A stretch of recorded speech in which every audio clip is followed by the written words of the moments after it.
ఈశ్వరుడు కాలరూపంలో ఉండి గత జన్మలలో నేను చేసిన పాపపుణ్యాలు లెక్కలో పెట్టుకుని ఈ జన్మలో పాపానికి దుఃఖం ఇస్తాడు, పుణ్యానికి సుఖాన్ని ఇస్తాడు. లెక్క చెప్పి ఇవ్వవలసిన అవసరం ఆయనకి లేదు.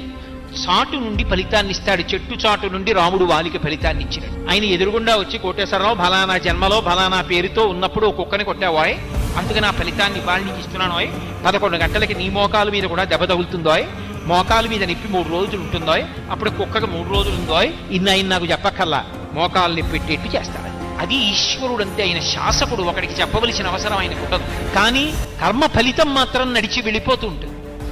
ఇందులో మీరు ఒక్క విషయాన్ని జ్ఞాపకం పెట్టుకోవాలి. నేను ఒక కుక్కని కొట్టాను అనుకోండి, అది మళ్ళీ ఆ దెబ్బ రూపంలో నన్ను బాధిస్తుంది. ఎప్పుడు నేను ఈ జన్మలో భక్తిగా ఉన్నాను అనుకోండి, ఈశ్వరా ఎప్పుడో తప్పు చేసి ఉంటాను, లేకపోతే ఎందుకు మనుష్య జన్మ వస్తుంది? మనుష్య జన్మ అంటే పాప ఫలితం పుణ్య ఫలితం 2 అనుభవించాలి.